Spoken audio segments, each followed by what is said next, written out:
Tudo bom, galera? Tá entrando no ar a nossa primeira edição desta quinta-feira, como sempre, com muitas informações para vocês. Like no começo do vídeo que me ajuda bastante. Tá chegando pela primeira vez aqui no canal, já se inscreva, ative o sininho das notificações e sigam o nosso perfil oficial no Instagram. E aí, estão empolgados, estão animados aí com o Vascão até o momento, sendo o único clube invicto no Campeonato Carioca?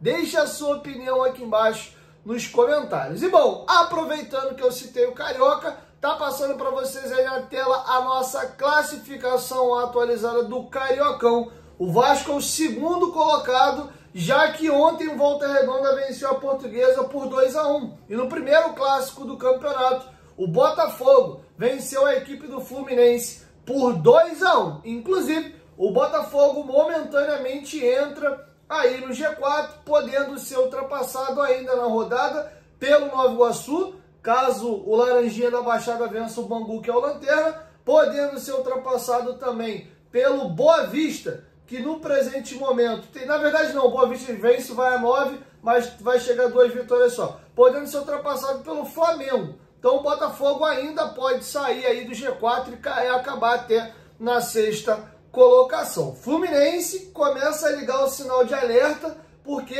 hoje o quarto colocado Botafogo tem 3 pontos a mais que ele, mas em caso de vitória aí do Flamengo e do Nova Iguaçu, por exemplo, o Flamengo continua fora do G4, já que o Flamengo chegaria a 10 pontos, o Nova Iguaçu vencendo pula para 11. Então Vasco e Volta Redonda teriam 12 pontos, Flamengo e Nova Iguaçu 11, Nova Iguaçu e Maricá 11, Flamengo 10 e aí o Botafogo na sexta colocação com 9. Então o Fluminense pode ficar até 5 pontos do G4.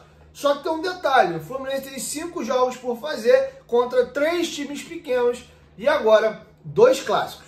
Beleza? Tá feito o registro aí. Vamos virar a chave agora e vamos falar de janelas de transferências. Saiu muita atualização, tem muita novidade. Antes, presta atenção aqui. A promoção da Golcase acaba amanhã. É só até amanhã, dia 31, 11h59 da noite. Nossos copos térmicos, que custavam a partir de R$ 139,90, estão a partir de R$ 99,90. E você ainda usando o meu cupom GOVASCO, você ainda vai ganhar um desconto no teu carrinho. Não são só esses copos aqui, tem vários copos lá, tem esse modelinho aqui também. Dá uma olhadinha lá que tem muita estampa legal para vocês. Quem for nas capinhas de celular, estão mantidas, tá? As nossas capinhas, comprando 2, você leva 4. São várias estampas, tem muita capinha legal, não são apenas essas que eu estou mostrando para vocês aqui, beleza? Nossas garrafas térmicas modelo Fresh, elas estavam a partir de R$ 189,90 e caiu para R$ 139,90. Dá uma olhadinha lá, com certeza você vai achar alguma que te agrade. Essas promoções expiram amanhã às 11h59. Então corre que ainda dá tempo. Tem nosso copo térmico também de 1,120 litros, com tampa e canudinho. Ou se você quiser, você pode tirar e beber na mão. Tem mochila, tem carregador portátil, tem muita coisa legal. Vai lá no site da Golcase, você pode ir pelo QR Code ou no link da descrição do vídeo aqui. Só não esqueça de usar o nosso cupom GOVASCO, beleza? Golcase, parceira do canal Futebolaço. Bom, vamos agora seguir o vídeo aqui, galera, e vamos falar com vocês a respeito da janela de transferências. Tem muita novidade.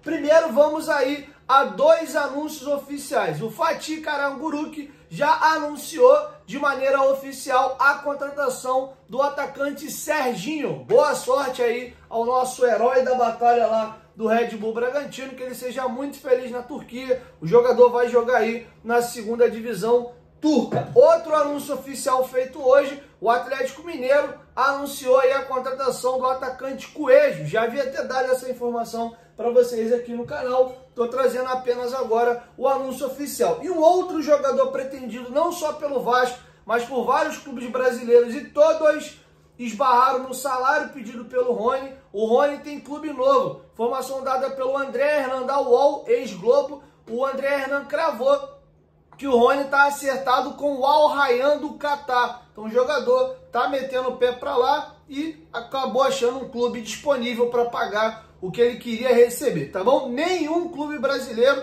topou pagar esse 1 milhão, 1,5 milhão de salário que o Rony estava pedindo, tá bom? Então o Palmeiras consegue algo aí bem melhor para ele, porque o jogador está indo comprado, os outros clubes estavam negociando aí uma proposta de empréstimo e o jogador vai receber o que ele gostaria. Então, negócio bom para todo mundo. O Rony está indo aí para o Catar. Clube, inclusive, aonde estava jogando o nosso Felipe Coutinho. Beleza? Tá feito aí o registro, as opções estão enxugando. E agora vamos falar do Brian Rodrigues. Temos novidades para falar sobre o Brian. Dois companheiros foram na mesma direção. O Joel Silva, ex-atenção vascaíno. Joel tá seguindo sua carreirinha solo. Por enquanto, né, Joel? Se Deus quiser, o Joel, quem sabe, tá vindo para cá. Mas, enfim, o Joel trouxe novidades e atualizações sobre a situação do Brian Rodrigues. E qual é a situação, Dieguinho? O Vasco fez uma nova proposta pelo jogador e subiu bem a proposta. E o Vasco acredita que a negociação tem boas possibilidades de ser concretizada. Entre Vasco e Brian tá bem encaminhado. O Brian quer vir ao Brasil. A questão salarial ali não é um problema. O problema é convencer o presidente do América do México, tá bom? O Joel fala que a proposta é ali mais ou menos na casa de 6 milhões de dólares. Se realmente essa for a proposta, eu acho que o América não vai topar não, porque eles compraram o jogador por esse valor lá da MLS e eles acreditam que o jogador se valorizou desde então.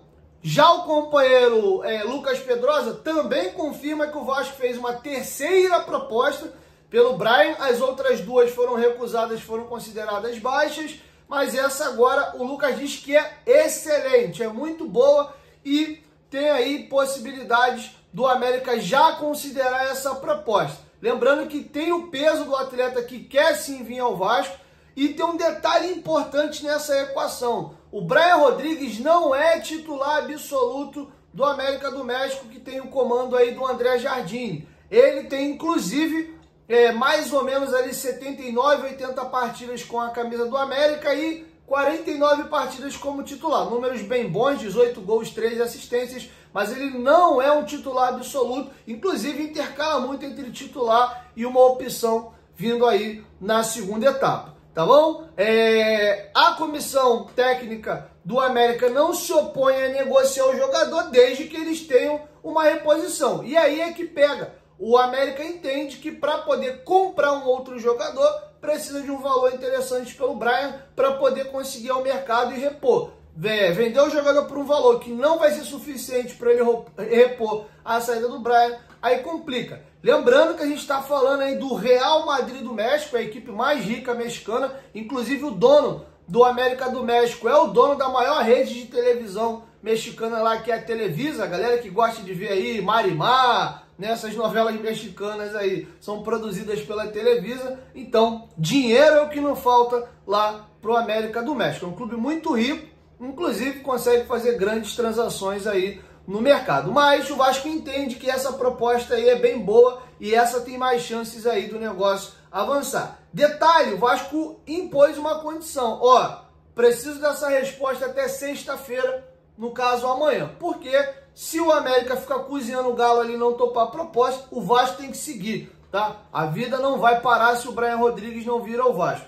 Beleza? Acho que seria uma baita contratação. Estou fazendo muitos votos para que isso aconteça. Mas o Vasco, de fato, tem que seguir seu caminho e o Vasco também não pode colocar a mão onde alcança. Se o América pedir algo que o Vasco não tem a condição de pagar, Pedrinho está mais que certo de não fazer. Detalhe, novidade que o companheiro Lucas Pedrosa trouxe é que o Vasco vai tentar contratar entre 2 e 4 pontas. O Joel foi na linha aí de 3. E aí qual é o detalhe? A negociação, eu vi algumas pessoas me perguntando aqui nos comentários sobre o Lloyd Augusto. Não morreu não, tá? Qual é a questão? O Vasco espera primeiro contratar esse ponta titular para ele ir contratar esses pontas para a composição de elenco. A ideia é que o Lloyd Augusto chegue para ser um reserva imediato. Exemplo, o Vasco tem o Brian Rodrigues e tem o Adson como titulares. O Lloyd é o reserva imediato do Adson, por exemplo. E o Vasco, assim como fez para a zaga, o Lemos é o titular. O Lucas Freitas e o Lucas de Oliveira vieram para ser reservas imediatas de João Vitor e Maurício Lemos. O Vasco entende que precisa fazer toda uma reformulação nas suas pontas. Então ele vai contratar o titular e vai tentar melhorar o banco, trazendo pontas ali para brigar com essa condição. Então a negociação pelo Lloyd não encerrou, o Vasco só pausou, tá aguardando fechar com esse titular, aí ele vai, pimba, cacifa aqui e tenta fechar a situação do Lloyd Augusto. Beleza? Quero te ouvir, deixa a sua opinião aqui embaixo nos comentários, o que vocês acharam de todo esse movimento que eu trouxe para vocês. Caminhando agora para a reta final, queria fazer um comentário ainda sobre a questão do meu pós-jogo de ontem e só mais uma curtinha aqui. Antes, lembrar vocês aí que a Bet Nacional é nossa parceira aqui no canal Futebolaço. Vai fazer suas apostas? Corre lá na Bet Nacional, é a Bet dos brasileiros, uma das maiores casas de apostas aqui do Brasil. Use aí o nosso cupom que está aqui na descrição do vídeo. Não tem problema, eu sei que a gente também tem parceria com uma outra casa aqui. Cadastre-se nas duas, e aí você sempre dá uma olhadinha, ver onde a odd está melhor para você se divertir. Na vida é sempre bom a gente ter, né, leque de opções. Então, por isso que a gente tem duas aqui para poder te atender muito bem, beleza? Vai lá na Bet Nacional, o link aqui ó, na descrição do vídeo, no primeiro comentário fixado. Lembrando aí que você tem que ser maior de 18 anos e apostar com responsabilidade, porque você pode ganhar, mas também pode perder. Isso é só um entretenimento, não é renda extra, beleza? Bet Nacional, parceira do canal Futebolaço. Para finalizar aqui, uma curtinha e um complemento do meu pós-jogo. Primeiro, o Vasco desistiu da negociação aí do Lucas Braga. Houve uma consulta, mas o Vasco não vai levar o negócio à frente. Acredito eu que tem a ver até com a grande represária aí e a maneira pesada que a torcida do Vasco bateu no nome do atleta. Tudo que a gestão do Pedrinho não quer nesse momento é trazer um hate para cima dela. Óbvio que você não pode pensar em contratar jogador ou deixar de contratar só baseado em opinião de torcedor, até porque tem jogador que chega badalado e não rende, tem jogador que vem chutado pela galera e depois performa, e o que não falta no Vasco é exemplo. Acho que o Paulo Henrique, o Cocão então é o maior dos exemplos dentro do próprio Vasco, então não dá para se empreiar só pela opinião de torcedor. E torcedor é aquilo também, ele elogia na contratação ou critica, mas se ele elogia o cara começa a jogar mal depois, ele mesmo que elogiou, ele critica. E quando ele critica uma contratação de um jogador tipo David, e o cara depois dá a volta por cima, o cara falou, pô, eu era contra a contratação do David, mas o David tá jogando bem. Então a galera tem esse senso crítico e consegue mudar de opinião também. Às vezes não, às vezes a galera empaca ali, mas é mais por outros contextos. E aí, galera, olha, tem hora que tem que ter muita paciência, porque infelizmente, isso que eu vou falar é um fato, tem gente que tem problema com interpretação de texto. Eu li cada absurdo nos comentários do meu pós-jogo de ontem, que, cara, tem coisa, gente, que é língua portuguesa, é escola. Vamos lá.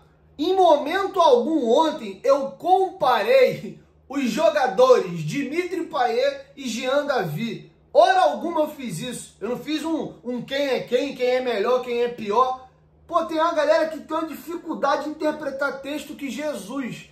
O que eu estava falando ontem era que o torcedor do Vasco, e isso é minha opinião e não vai mudar, ela de fato, às vezes ela rotula alguém e de fato pega um pouquinho de implicância. E o que eu quis dizer apenas e tão somente ontem, eu peguei dois gols muito claros perdidos, um pelo Vitor Luiz e o outro pelo Payet, e eu disse que se fosse o Jean Davi a perder esses gols, ia estar uma gritaria do caramba em rede social, aqui nos comentários, e o vídeo ia ficar rodando milhões de vezes aí no Twitter, no Instagram, para nego descer esse poado no Jean Davi. Foi apenas isso. Por acaso, o Payet era esse atleta, que ele perdeu um gol até menos fácil, nem sei se era menos fácil, porque a bola do Vitor Luiz ele tem que dar um carrinho. Mas enfim, situações ali um pouco diferentes, mas dois gols até fáceis de fazer, ambos perderam. Se fosse o Verratti a ter perdido o gol, se fosse o Tietê, o Paulinho, o Léo Jardim, que se metesse no ataque lá, eu ia fazer o mesmo comentário. Aí tem uma galerinha que tem dificuldade de interpretação de texto e foi falar que eu tava comparando o Jean Davi com o Payet. E outra, santa paciência. Aí tem uma galera que me acusa de fazer algo que é vocês que fazem comigo. Você persegue o Payet, você não gosta do Payet. Caramba, os dois pós-jogos anteriores, o do Madureira e da Portuguesa, eu disse que o Payet jogou melhor do que o Coutinho. Apenas fiz uma ponderação que óbvio que eu tenho que fazer, porque o primeiro jogo ele entra com 33 minutos e o segundo com 17. Falei, bom, ele jogou muito bem os 2 jogos, acho até que foi melhor que o Coutinho. Não sei até que ponto tem a ver com a questão de pegar o adversário também mais cansado. É janeiro, nenhum time está na ponta dos cascos e é óbvio que na reta final os times estão mais cansados. Ele já tem 37 anos de idade, tecnicamente é um craque, e é óbvio que o jogo, quando cai a rotação, para ele fica mais fácil. Ontem ele foi titular e o primeiro tempo dele não foi bom e ponto. Ele teve uma melhora no segundo tempo, mas nada assim extraordinário. Falei ainda que ele quase meteu um golaço, elogiei a visão dele de dominar, fingir que é pra dentro, cortar e tentar uma chapada na gaveta que seria um golaço, mas os fãs do Payet são um saco. E aí tu que diz que eu pego no pé do Payet, na verdade tu tá usando a tua régua pra me medir. É você que tá pegando no meu pé, botando palavra na minha boca de algo que eu não fiz. Qualquer coisa que você cite ao Payet aqui negativo, pronto. Os fãs dele são histéricos, que Deus me livre. De fato, o Payet ontem fez uma partida abaixo. Primeiro tempo dele, o Vasco estava jogando um 4-2-3-1. Ele era o 10, ele era o armador, era ele para estar ali pedindo bola, se movimentando. O Maxime Domingues estava se movimentando mais que ele. A impressão que dá é que ele gosta daquela zoninha de conforto dele abertinho lá na esquerda, passando às vezes até a impressão que ele está se escondendo do jogo. Ele foi apagado. No segundo tempo ele melhorou. Ele quase fez o gol ali. Mérito da movimentação dele acompanhar a jogada no passe do Hugo Moura. Depois ele quase meteu uma bola na gaveta. Ele fez uma boa tabela ali com o Piton, que possibilitou o Piton fazer um cruzamento que ia chegar no Verratti. Ele acha uma bola pro Jean Davi chutar no canto e o goleiro tirar com o pé para escanteio. Eu elogiei o segundo tempo dele, mas eu não posso dizer que ele jogou mal o primeiro tempo e o todo da partida dele, considerando as 2 etapas, não foi bom, foi no máximo mediano. Pô, então, galera, desculpa. Eu sei que é chato, porque tem maior galera que entendeu o que eu quis dizer. Mas essa minoria barulhenta, às vezes eu tenho que chegar e tenho que falar aqui também. E desculpa, irmão, interpretação de texto, eu não tenho como ensinar ninguém aqui. Minha função aqui é falar de futebol e não falar de língua portuguesa. Então tem um problema entre o que eu falo e o que você entende. E teve uma galera que, infelizmente, distorceu completamente o que eu falei. E sim, tanto o Jean Davi como o Souza, a análise e a crítica da torcida em cima de ambos é diferente dos demais. Lembrando que um pós-jogo é uma análise do jogo e não análise do todo. Se eu for fazer um vídeo para analisar o elenco do Vasco, eu tenho que analisar os jogadores individualmente pelo todo deles, seja o todo carreira como o todo a passagem que eles têm no Vasco, beleza? Quando eu vou fazer o pós-jogo, eu tenho que analisar o jogo. Se você acha que o Jean Davi é o pior jogador do elenco do Vasco, mas se ele fizer 3 gols numa partida, eu tenho que elogiá-lo e eventualmente até dizer que ele foi o melhor jogador em campo. Se o Coutinho, o Payet, o Verratti, o Paulinho, o Tietchan, sei lá, para você é o melhor jogador do time, é um dos melhores jogadores do time. O dia que ele jogar mal, eu tenho que analisar o jogo e falar, o fulano, o ciclaninho, que a gente gosta tanto, hoje jogou mal. Qual é a dificuldade de entender isso? Mas aí a galera começa, né, parece que ela analisa o todo. Ah, eu não gosto do Jean Davi pelo todo, então tem que bater nele sempre. Não, eu gosto muito do Verratti pelo todo, o dia que ele joga mal, você não pode falar. Cara, isso é um saco. Aprendam a entender também o que é um pós-jogo, é uma análise daquele jogo, beleza? O Souza foi mal contra o Boa Vista, o Souza foi muito bem contra a equipe do Maricá. Se o Souza for bem contra o Volta Redonda, caso ele jogue, ele vai ser elogiado. Se ele jogar mal, ele vai ser criticado. É o mínimo que eu tenho que fazer e acredito eu que deveria ser o que vocês deveriam esperar de mim. Se eu não fizer isso, eu estou errado. Eu não posso fazer um pós-jogo para analisar o todo do atleta. Eu tenho que analisar o jogo. Se eu for fazer um vídeo para fazer uma análise do atleta, um vídeo atemporal fora de um pós-jogo, beleza.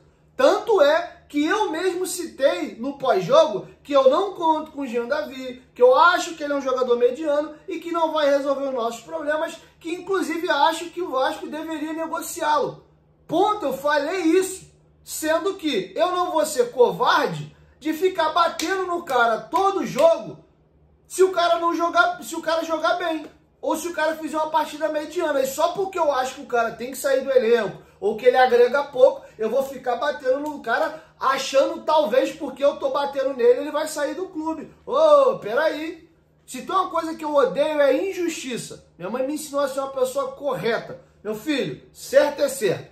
E na minha função aqui, fulano jogou bem, vai ser elogiado. Jogou mal, vai ser criticado. Jogou mais ou menos, jogou mais ou menos. Independente de eu gostar ou não. Eu tenho minhas preferências, tem coisas também que eu não gosto, assim como você. Mas o mínimo que se espera de um analista, de alguém que quer fazer um trabalho sério, é ele ser imparcial. Gostando ou não gostando do atleta, eu tenho que analisar o jogo. E, de novo, o que uma galerinha apontou o dedo pra mim dizendo que eu pego no pé do Payet, vocês é que estão fazendo isso comigo quando o assunto é Payet. Porque eu elogiei muito as 2 partidas anteriores dele e disse que ele não fez uma partida tão boa ontem e usei apenas o exemplo do gol que ele perdeu, que se fosse o Jean Davi, ninguém ia sentar a porrada no Jean. Mas como foi o Payet, faz de conta que ele nem perdeu o gol, porque pode se passar um pano. É só isso. Beleza? Tamo junto. Assim encerra a segunda edição e até a primeira edição e até logo mais. Fui! Tem hora que explicar o básico é duro, hein?